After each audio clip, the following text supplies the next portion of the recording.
In what you've done with your life thus far, is it giving you what you want? Is it giving you what you want? When you look toward the future, when you look at all that's going on out here, is there some place within yourself you say, hey, I know I need to be out there in that arena. I know I can do more than what I've been doing. I know there's some great music that I have within me that I haven't brought out here yet. Is that something that you begin to look at within yourself?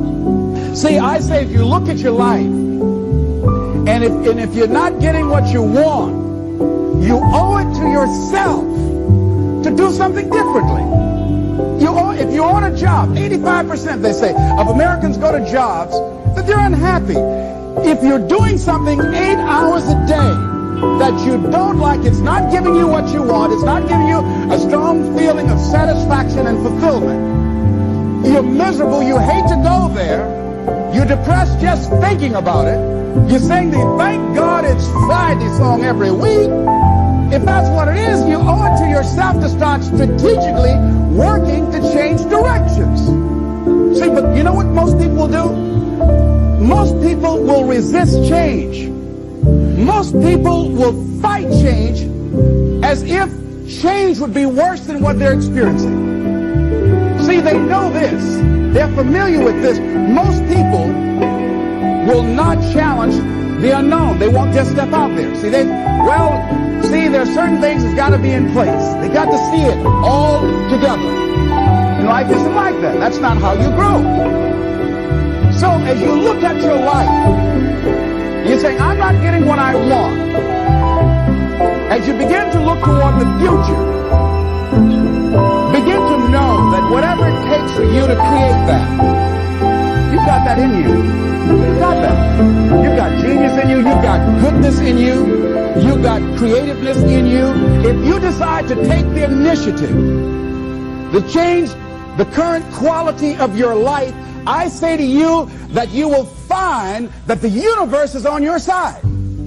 That life is on your side. Now, will it be turbulent? Yes. Will it be easy? No, no. Will you have some opposition? Yes. Will I make a lot of mistakes? Yes. Will I get hurt? Yes. Yes. See, a lot of people won't try anything different in life because they don't want to get hurt. Let me tell you something. It's too much pain to duck. Pain is everywhere. You can hide under here. It will come where you are. It's everywhere. Victor Frankl calls it unavoidable suffering.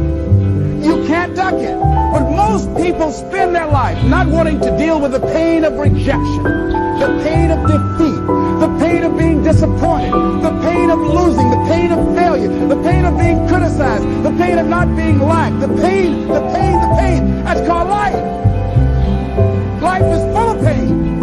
It's everywhere. But guess what? There's no gain without pain.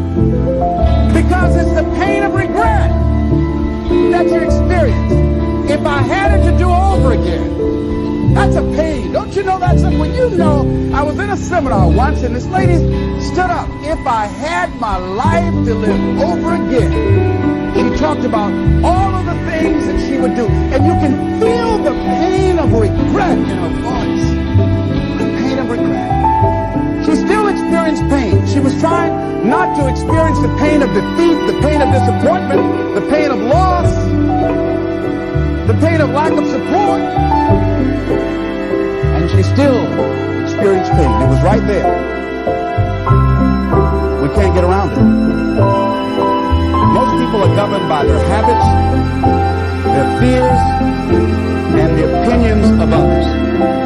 A lot of people never try anything differently because they have been convinced by people in their lives that they value that they can't do it.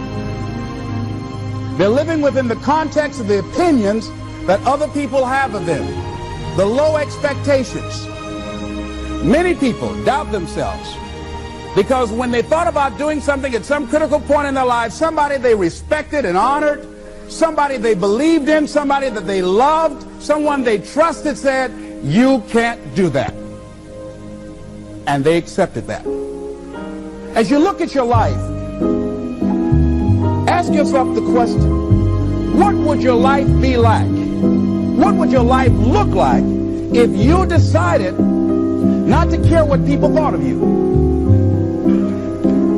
What would your life be like if you decided to give up some of your fears? What would your life be like if you decided to become courageous? What would your life be like? If you decided to act on your dream, if you did what you felt in your heart. You know what courageous means? Tom Ruskin and Randy Reed said. They said that courage comes from a French word which means of the heart. But how does it feel to you?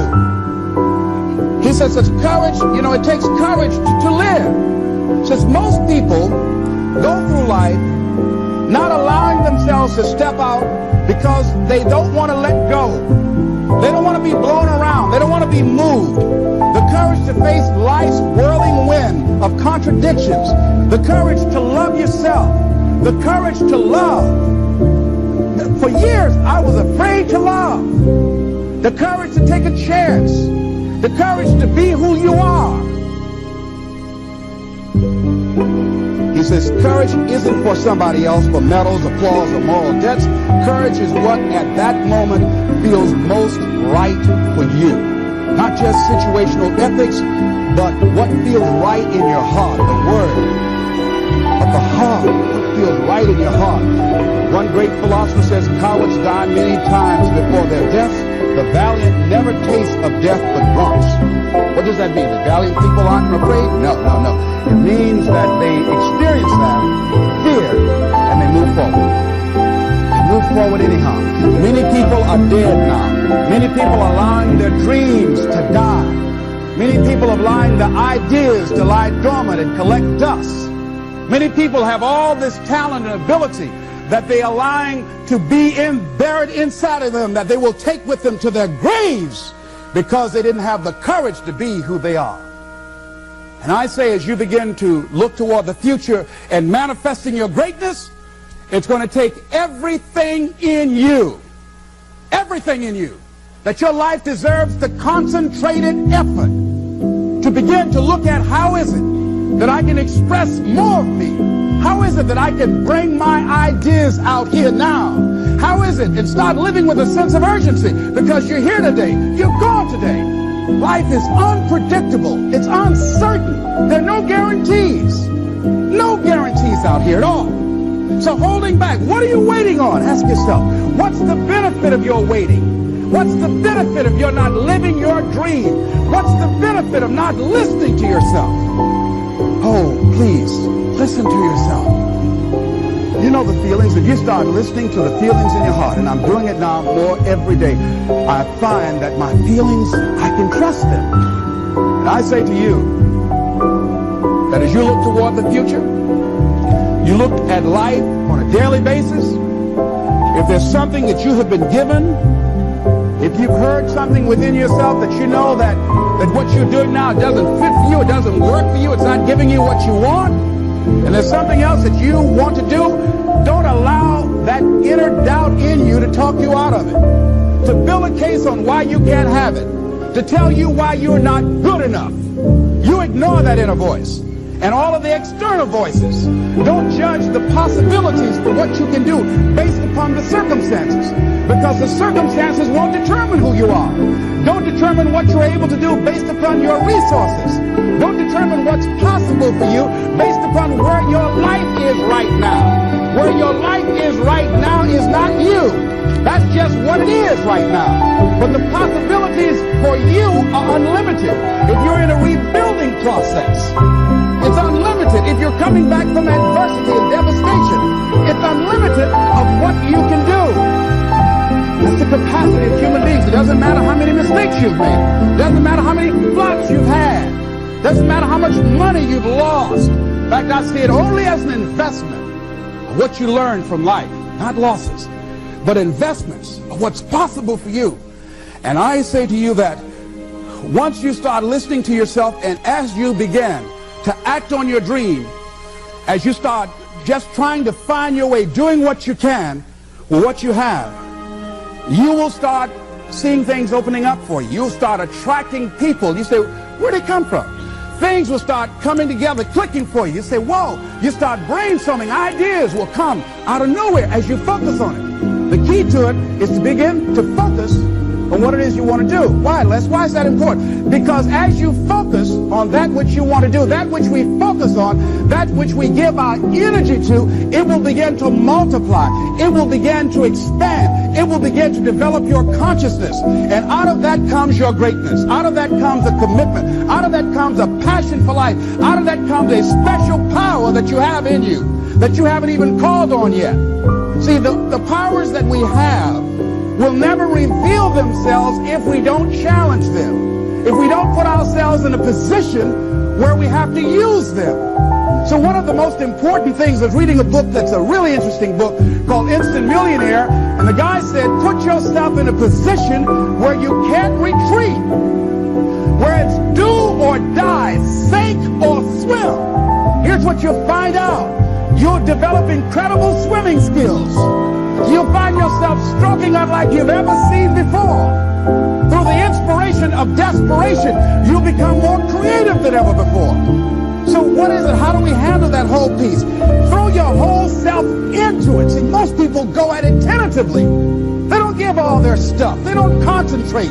They don't put everything they've got in them. One guy wrote a book called All You Can Do Is All You Can Do.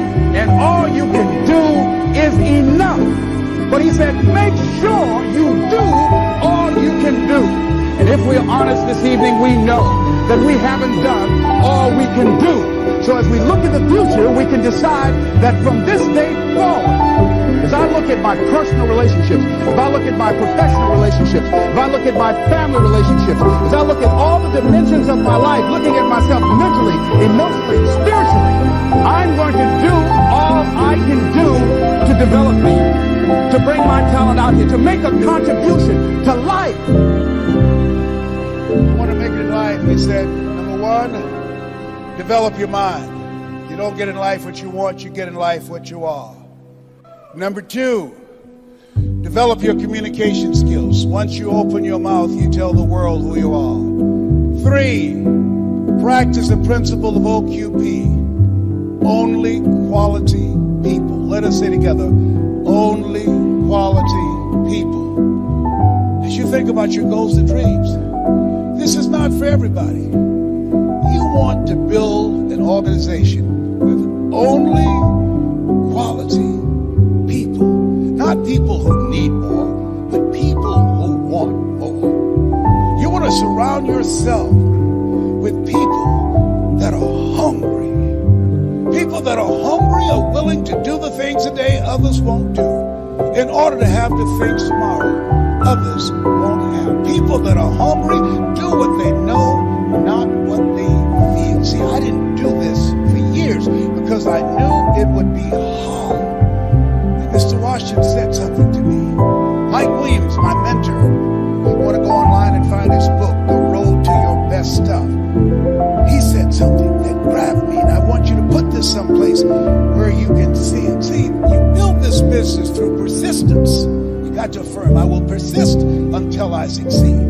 You build it through patience. It takes time to grow orchids. It's faster to grow roses, but orchids, that takes time.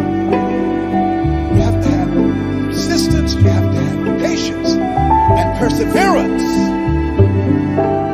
It's courage to come back again and again and again. Because in order to build a business, it's a hard work. It's H-A-R-D and H-E-A-R-T. Are you with me? Write this down. If you do what is easy, your life will be hard. But if you do what is hard, your life will be easy.